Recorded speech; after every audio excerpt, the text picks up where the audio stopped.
Hello, welcome to my channel என்டே cooking. இன்றைக்கி நம்ம என்ன பார்க்க போகிறோம்னா பூண்டு குழம்பு எப்படி பண்ணுறதுன்னு பார்க்க போகிறோம். அதுக்கு தேவையான இன்க்ரீடியன்ட்ஸ் நான் காட்டுறேன். தேவையான இன்க்ரீடியன்ட்ஸ் பூண்டு, ஒரு வெங்காயம் எடுத்திருக்கேன். இது 2 பல் பூண்டு எடுத்திருக்கேன். ஒரு வெங்காயம், சின்ன வெங்காயமும் ஆட் பண்ணலாம். நான் இன்றைக்கி பெரிய வெங்காயம் ஒரு பெருசு எடுத்திருக்கேன். தாளிப்புக்கு எண்ணெய், கடுகு, உளுந்து, வெந்தயம், கருவேப்பிலை, 2 காஞ்ச மிளகாய் எடுத்திருக்கேன். இது ஒரு தக்காளி,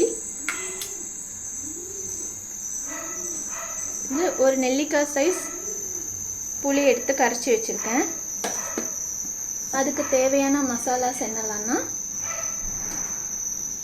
1 ஸ்பூன் சில்லி பவுடர், 1/4 ஸ்பூன் மஞ்சத்தூள், உப்பு, கரம் மசாலா, இது வீட்டில் அரைச்ச குழம்பு மசாலா எடுத்திருக்கேன் ஒரு 1/2 ஸ்பூன்.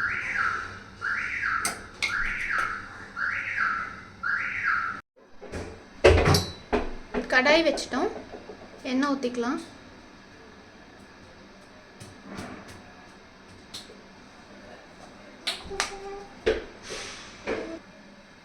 எண்ணெய் சூடாயிடுச்சு. இப்போ நம்ம எடுத்து வச்ச அந்த இன்க்ரீடியன்ஸ் போடலாம். ஃபஸ்ட்டு கடுகு ஆட் பண்ணிக்கிறேன்.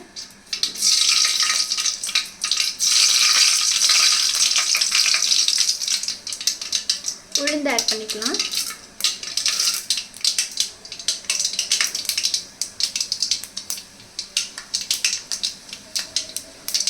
கருவேப்பிலை,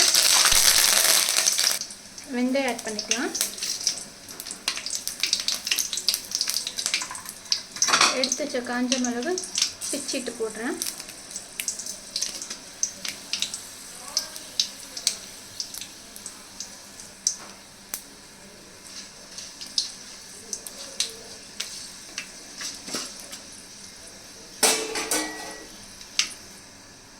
வெங்காயம் ஆட் பண்ணிக்கலாம்.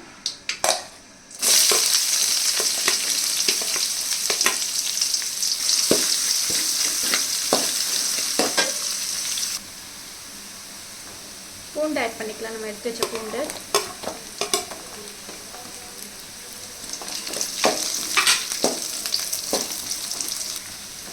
கலர் மாறுற வரைக்கும் வதக்கிக்கலாம். ஒரு அளவுக்கு கலர் மாறி இருக்கு. இப்போ நம்ம தக்காளி ஆட் பண்ணிக்கலாம்.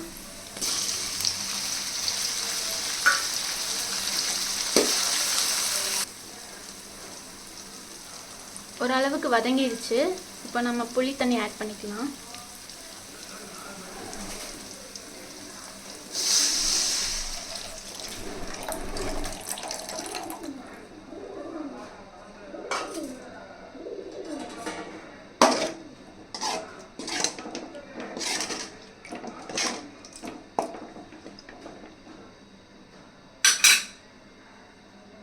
கொஞ்சம் பாயில் ஆகட்டும். இப்போ நம்ம எடுத்து வச்ச மசாலாஸ் ஆட் பண்ணிக்கலாம். எல்லாம் நான் போடுறேன்.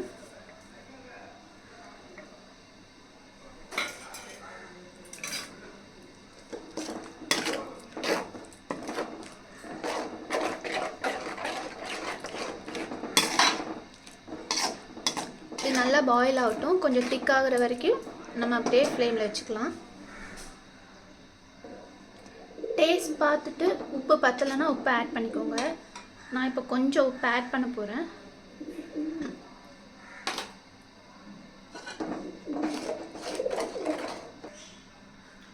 நம்ம க்ளோஸ் பண்ணி வச்சுக்கலாம் கொஞ்சம் நேரம். ஓப்பன் பண்ணி பார்ப்போம்.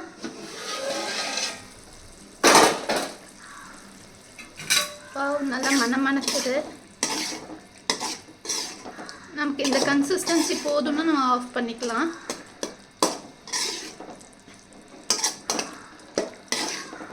ஓகே தான்.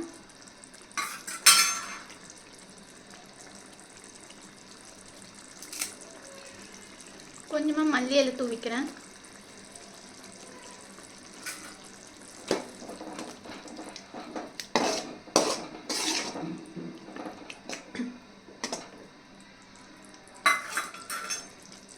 போதும், ஆஃப் பண்ணிக்கலாம். பிடிச்சிருந்தா லைக் பண்ணுங்கள், கமெண்ட் பண்ணுங்கள், எப்படி இருக்குன்னு ட்ரை பண்ணிவிட்டு. சப்ஸ்கிரைப் பண்ணலன்னா சப்ஸ்கிரைப் பண்ணிக்கோங்க. தேங்க்யூ ஃபார் வாட்சிங்.